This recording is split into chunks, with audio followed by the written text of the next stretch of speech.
bannakibiina ky'NRM mu kitundu kya Bukoto Central basigadde beemagaza minisita wa microfinance avunaanyizibwa ku bibiina by'obwegassi abadde yalangiridde edda nti tagenda kuddamu kuvuganya ku kifo kya mbaka wa paalamenti mu kitundu ekyo bw'akubye enkyukira n'adda ekyotera. Minisita Haji Kyeyune Haruna Kasolo bwe yawangulwa mu NDP Lukwago John Pompalanyi mu kalulu ak'omwaka 2021 bannabukoto Central baamwogereza okudda mu bigere byali omumyuka w'omukulembeze w'eggwanga Edward Kyonuka Sekandi era naye kiyakkiriza n'atandikirawo n'okukuyega abantu nti agenda bakiikirire.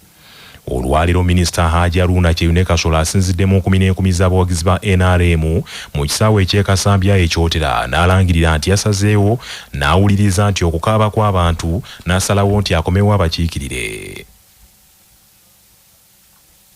Mperezo mubaka Kasolo twagala okomewo ebintu biwaleka byonna bifa nenange ng'omuntu badde nafunamu okuba engamba abantu bano byennakola tebabima naye olwaleero n'abaawagira munnafooli munnakibuga era mubiraba nabo benyini bagamba nti omuntu gubaleeta siye mu kubanga abantu b'e Masaka eyo Bukoto Central nabo bagamba Kasolo ewaffe kati olwaleero lwensalawo olwaleero 226 nze Kyeyune Haruna Kasolo era kwesimbona amyuka ssentebe w'ekibiina ky'NRM ekyotera Mugisha Enosa agambye nti abantu mu kitundu kino bulijjo balajana olw'okubula obuweereza bw'abakulembeze abalondebwa era kwe kusalawo okulaajanira minisita oyo nti akomewo. Twalonda tubasobodde okukola amati tetumutandikako okumuperereza nti owaayi twandisabye okomewo watera naye mu kaseera ako ng'omuntu yenna yali alina ennyiike n'ennaku naye mu kugifuna ennyiike eyo singa omusajja singa mukyalawo oba tomuyiza bulungi tosiimye bw'akola n'omugoba bw'abaddayo bw'abo ayinza okusanga omusajja omulalawo n'amukola atya ne Kasolo yali akyayitaayita ne tuwulirayo abamukola batya ab'okumuliraana abo si wala nnyo sijja kko. Abamu ku bantu abalwanyisa ennyo minisita Kyeyune Haruna Kasolo nga bakulembeddwamu Hakimu Walukaga ku mukolo guno wabaddeko nabo ne beetondera minisita oyo ku kye bayiseewo kumusuula. Omukolo guno gwetabiddwako ababaka ba paalamenti bangi bannaddiini omuddumizi w'ekibinja ekyokutaano e Kasijjagirwa General Dewis Sande n'abantu abalala bangi. Eggwanika ly'eddwaliro ekkulu ery'e Mulago likyatubidde n'ebitundu by'omubiri eby'abantu basatu nga bonsatule baasigazaako magulu mu muliro ogwayokya abantu ekigoogwa ku luguudo lw'Ebbombo. Amagulu gonsatule g'abaana bato era ab'eŋŋanda zaabwe tebannalabikako nga tebamanyiddwako n'akatono wadde nga be bamu ku baafiira mu njega ekigoogwa ssabbiiti ewedde. Okusinziira ku bakulu mu gavumenti abantu 24 be bakakasibwa nti baafiira mu mutawaana guno ogwagwawo ku lwokubiri lwa ssabbiiti ewedde mu bitundu by'ekigoogwa mu munisipaali y'e Nansana mu disitulikiti y'e Wakiso. Akulira ebyobulamu mu poliisi Dr. Moses Byaruhanga bw'abadde ayogerako ne famire z'abantu abakwasiddwa emirambo gy'abantu baabwe okugenda okusiika ng'asinziira ku ddwaliro ekkulu ery'e Mulago akubiriza abantu okutegeeza poliisi ku muntu yenna gwe bateebereza nti ye muzadde ow'omu ku baana abakyabuliddwako abaabwe.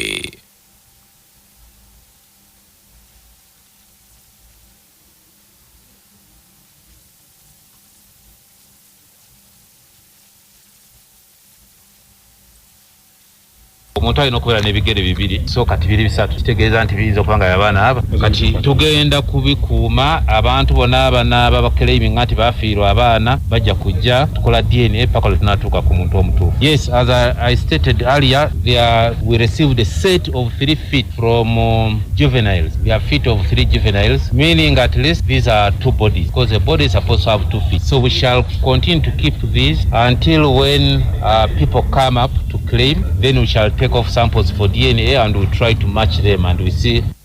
Ye minisita omubeezi avunaanyizibwa ku luŋŋamya eggwanga Godfrey Kabyanga Baluku ku lwa gavumenti agambye nti gavumenti eri ku muyiggo ogwa ddereeva yali avuga emmotoka y'amafuta okubaako byannyonnyola naddala ku kyavaako akabenje kano. Bw'ati alabudde abagoba b'ebidduka bakomye okuvugisa ng'ekimama ku nguudo kubanga kino kivaako obulamu bw'abantu bangi okusaanawo.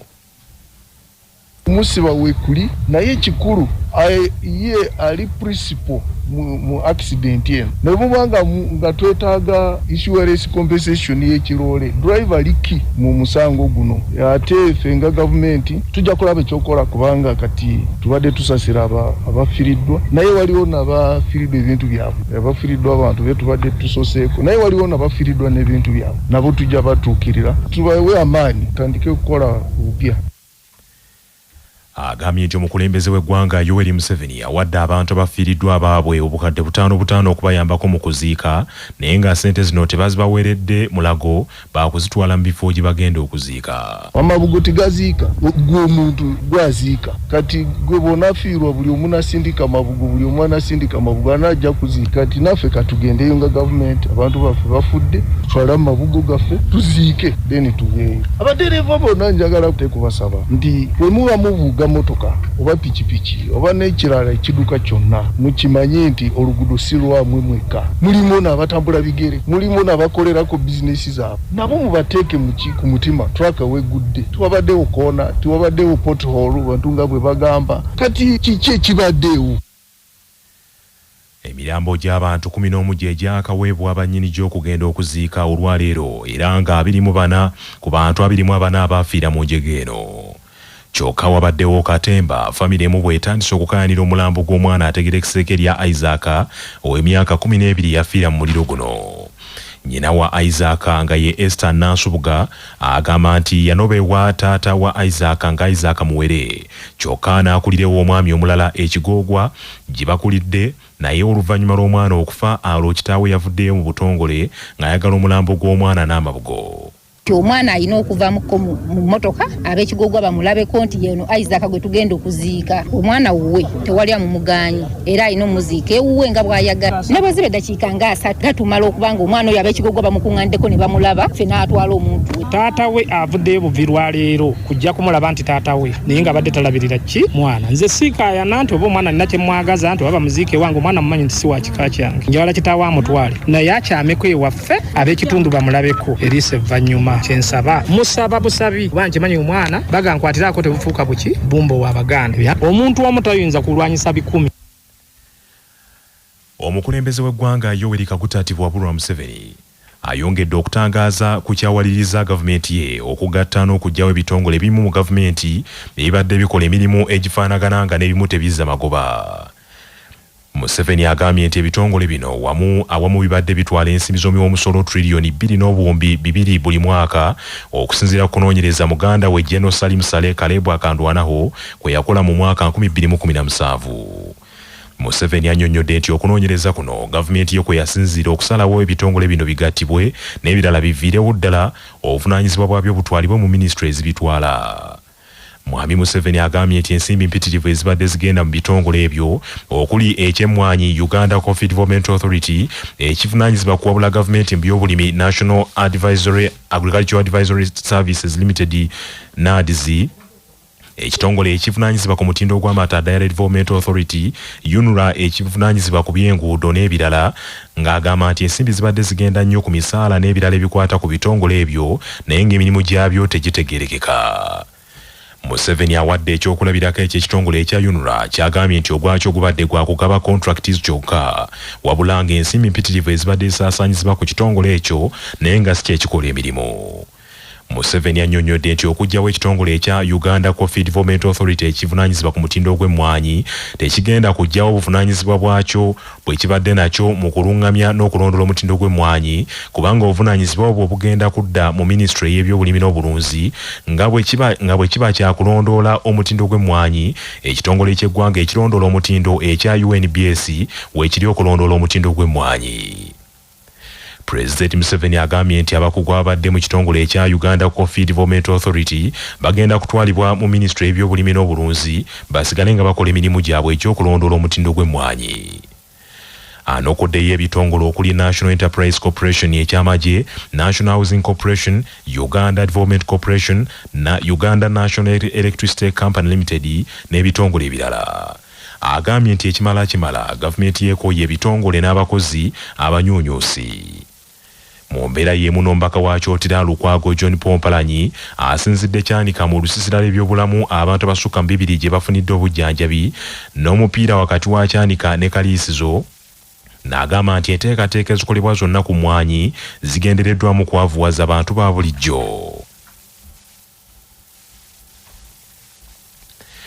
Abantu abakozesa oluguudo oluva e Mateete okudda ekyabakuza Masaka emitima agizzeemu okubatundugga omugga Kyojo ogwawula Ssembabule ku Bukomansimbi ogubadde gwakaggyibwako engalo olutindo lwago bwe rutandise okwebega. Gavumenti yawa ekitongole ekivunaanyizibwa ku by'enguudo ekya Yunura obuwumbi 2.5 okusitula olutindo lw'omugga Kyoja n'okuluddaabiriza kubanga gwali gufuuse gwa bulabe eri abakozesa oluguudo olwo. Ku nsimbi ezaweebwayo kwaliko okukola kilomita 4 okuva ku mugga Kyoja okudda e Bukomansimbi n'endala 4 okuva ku mugga guno okudda e Mateete. Abakulembeze ba disitulikiti y'e Ssembabule nga bakulembeddwamu amyuka ssentebe wa disitulikiti eyo Ssaalongo Judy Kiganda Seggayi bategeezezza nti ensimbi zonna gavumenti ze yawaayo zaafudde ettogge kubanga omugga gwolekedde okumenya olutindo luno mu kaseera mpawekaaga. Bw'okubira maneja wa Yunula takwata masimu, bw'ogendayo bamukweka. Kati ebyo byebiki naye ng'omulimu ogwakolebwa tusaba IGIG ajja aguyingiremu ne anti-corruption president's office bajje baguyingiremu bagulambule ne kagina gyali. Ebyo bye bitusuulira gavumenti yaffe y'enaalemu ennungi etukoledde ebirungi. Ffe nga Ssembabule tetukkaanya na nkolebwa yakolebwa naddala ffe abava e Mateete. Kati enkuba etandise okutonnya lugenda kugwamu naye nga lwagendako biliyoni n'ekitundu. Riri byebiki ebyo. Mu kutongoza okukola omulimu guno amyuka omubaka wa gavumenti e Ssembabule Faizo Serwaji yalabula abaali baweeredde omulimu guno bakola omulimu era n'abategeeza nti baakuvunaanibwa singa banaakola omulimu ogutajja mu nsimbi ezibaweereddwa.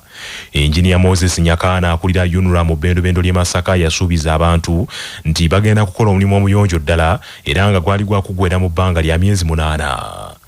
Kaweefube wa CBS okuddamu okwogerako ne Engineer Moses Nyakaana na buli kati akyagudde butaka okubaako kyatangaaza ku nsonga ezoogerwa. Ssaabasumba w'essaza ekkulu ery'e Kampala kitaffe Paul Semwogerere awakanyiza ebibalo ebyava mu kubala abantu gye buvuddeko ebyalaze nti abakirisitu bakenderedde ddala mu Uganda okuva ku bitundu 4 ku buli 100 okudda ku bitundu 37 byokka n'obuuzi 4. Ssaabasumba Semwogerere asinzidde ku mukolo essaza lino nga lijaguza emyaka 58 bukyanga litandikibwawo n'ategeeza nti ebibalo bye baafulumya ye byamulema okutegeera. Mukulu w'ekifo kino kijja kyogera yangambye nti mukulu twongere y'abasaseredooti mu parish nemubuuza lwaki nti abakristu bangi nnyo tetubamalaawo naddala abaabalibwa nze bambala abamu bagamba tebababala naye nze bambala bambuuza n'ebisenge bimeka ebiri mu nnyumba ya Ssaabasumba naye nga atamattamamu nge obusitoowo obusimanyi gye buli ebyavaamu mwabiraba biriira ebyalaga nti tukendeddemu omuwendo ogw'abakatoliki era abamu ne mulaga nti mwedaliikiridde nze sirabo nedaliikira buli gye mpita yonna yonna nga mbatiza abaana konfirimansiyo musiigaana omukono ne gufuyirira naye mbofaaza bannaye munyambeko nabo ne basanyuka okusiiga konfirimansiyo n'episikopi n'abagattibwa. Ssaabasumba asabye abakkiriza okukendeeza ku mululu ogw'ebyenfuna nti singa ate gwabadde mu Lugube abantu abasinga tebandifiiridde mu nnabbambula w'omuliro eyakutte ekimotoka ky'amafuta mu bitundu by'ekigoogwa. Ate nga baalabulwa emmotoka y'amafuta emaze okugwa essaawa yonna akadde konna emmotoka egenda kwabika ate amafuta nga bwegalira petulooli omuliro gujja kwanguwa okusaanyawo ekitundu era bwe gwali abo ne bagenda lwa bululu na buluvu. Ssaabakristo w'essaza lino Dr. Emily Kittomwaka asinzidde wano n'ategeeza Ssaabasumba nti obubbi bw'ettaka n'obukumpanya byefuze eggwanga lino. Ebyo nga biri bityo omusumba w'essaza ly'Ekereziya Katolika ery'Ekyenda Mityana kitaffe Dr. Joseph Anthony Zua alabudde abakkiriza okwegendereza n'okwekengera abantu abagenda gye bali okubasendasenda okuva mu kye bakkiriza. Omusumba Zua abadde akulembeddemu ekitambiro kya misa ku Lutikko e Kiyinda okujaguza emyaka 6 bukyanga Papa John Paul ow'omukaaga alangirira abajulizi ba Uganda mu lubu lw'abatuukirivu ng'ennaku z'omwezi 18 omwezi ogw'ekkumi omwaka 1964. Olwaleero ebisigalira by'omujulizi Matiya Mulumba bireeteddwa mu Lutikko e Kiyinda era abakristo baweereddwa omukisa okubirabako. Mubulamu bwaffe ng'oli mu nnyanja y'ebizibu ate osanga abakuziyiza okutuuka eri Yesu, abakuziyiza okumanya Omukama. Waliwo abaziyiza omuntu ono nti esakalamento eryo si lyangu nno olwakiro olindako okuliyingiramu. Abatuteebula bannaffe okubalemesa okutuukirira Yesu, abagirega abakatoliki, abagirega okusoma kwaffe, abagirega bye tukkiriza. Ojja okusoma misa olina kubuuza obudde bw'omala eyo obwo bwonna bw'okolamu ebintu tetosingako. Omusumbaziwa asabye abantu okulabira ku buvumu abajulizi bano bwe bayolesa nabo bongere okunywerera mu kukkiriza kwabwe n'abakuutira n'okunoonyanga Omukama akadde konna ne Mukama anaakola ebyabwe. Oyinza okukkiriza Omukama tumusembere nga totya. Omukama tuleme kumwena lwakuba nti kadde k'ofunye naye ebiseera ebyala ebirungi ate Omukama tomwewa. Okukkiriza kwo kubenga kukuwonya.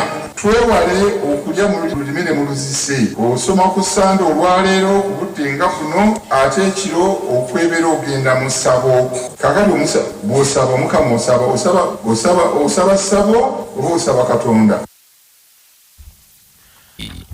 Manya obuvuna obuddo obw'eddembe lyo tonyigirizibwa. Ddembe lyo ery'obwebange. Ddembe lyo akutusibakuna Habo mouthwash ly'eddagala ettuufu yennakakasa mu kujjanjaba endwadde z'amannyo. Amannyo gakuluma bw'ossaayo ekyokya oba ekinnyogo gagasanyalala bw'osenya obvamu olusaayisaayi oba ogayiza ludda lumu. Senyesa nana naye weegendereza abafere tebakuguza kappa mu kutiya. Musange mu famasi zonna. Yakakasibwa National Drug Authority. Nga bali wamu ne langi wa Global aleetawo enjawulo ku bisenge. Weefunire langi ya Global ku hardware yonna ekuli okumpi. Global Paint, a reliable product. Nga bali wamu ne Baluswata Property Consultants batunda ettaka ku nguudo zonna eziyingira n'okufuluma ekibuga. Va mu by'ettaka lyakulukuta ennyumba ya kyama basange ku ofiisi yaabwe Kyengera opposite Orange City essimu 0704 80 1905.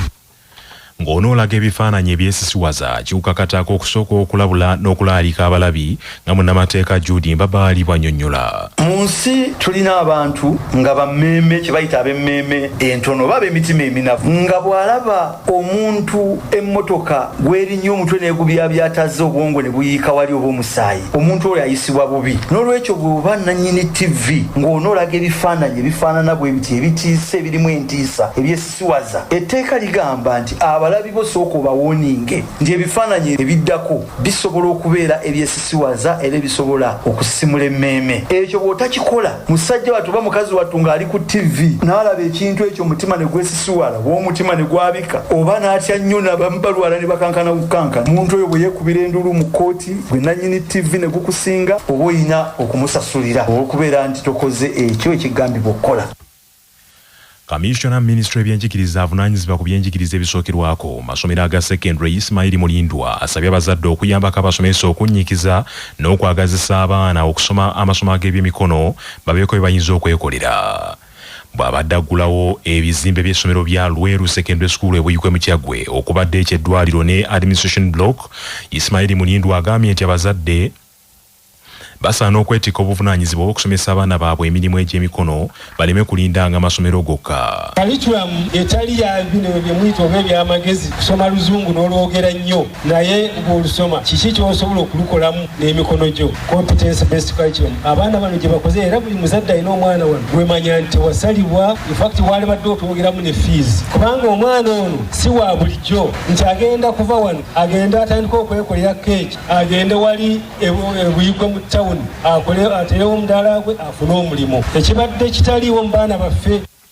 President w'ekibiina ekigatta abasomesa abayisiraamu ekya Uganda Muslim Teachers Association Umuta Haji Musa Mpungu Kakomo asabye abasomesa balowooze nnyo ku kuddayo okusoma basobole okufuna digiri naddala mu kiseera kino nga gavumenti eteekateeka okuggyawo abasomesa bonna abatalina digiri.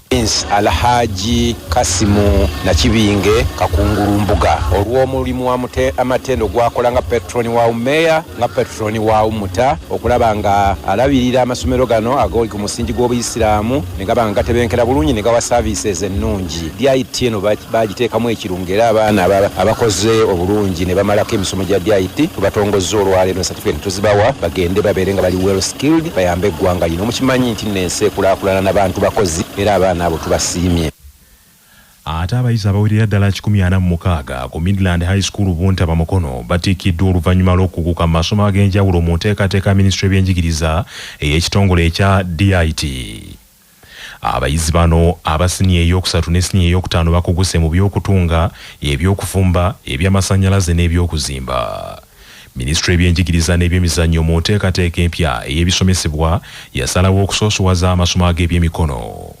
Dr. Bernard Akol akulira ebyenjigiriza akulira ekitongole ekya Hands-on Generation Solutions akubiriza abayizi okusoosowaza ebyemikono kubanga Uganda wetuuse bya kuyamba nnyo okulwanyisa ebbula ly'emirimu n'okulwanyisa enguzi mu ggwanga. You have some shop somewhere running and people are buying your products and you are getting money in your pocket. You cannot be provoked into corruption, but if really you are waiting for salary and your child is sick and your car is spoiled and you don't have any other sort of money, journalism may be put aside and corruption may come on board. Skills can limit or lower corruption. Without skills, the corruption in this country is going to keep rising. So whoever is calling upon the president that he is not fighting corruption, let us together as citizens join hands to learn skills, and these are the things that will bring us to earn more money. Helen Semogerera okuva mu kitongole ekya Yuga Priva akuutidde abayizi okukozesa obukugu baweereddwa okwetandikirawo buli mulimu obutonotono obuyinza okubayingiriza ku nsimbi. Do not sit on the skills that you've been given. We encourage you to use them to enhance the goodness of your communities, to enhance the goodness of your parents' homes and incomes. We encourage you to use the skills to earn something. Omukulu w'essomero lya Midland High School Buntaba Mukono Deborah Mawejje agambye nti enteekateeka y'ebisomesebwa empya bagisoosowaza nnyo era abayizi bagiganyuddwamu. Uganda ya leero yeetaaga omuntu ali dynamic. Amagezi ag'omu mutwe kirungi nnyo naye n'emikono kirungi nnyo okubanga tusobola okubanga tugikozesa. Tetufunye nnyo challenges mu kintu kino lwa nsonga nti ba directors balina vision eno. Essomero lino lyatandika 2019 kati 2019 curriculum empya yali tennatandika. Ekituufu kiri nti gavumenti yagitongoza mu 2020. Ffe omukisa gwe twafuna titwatandikirawo okuyigiriza abaana ebintu bino ng'essomero lyakatandika.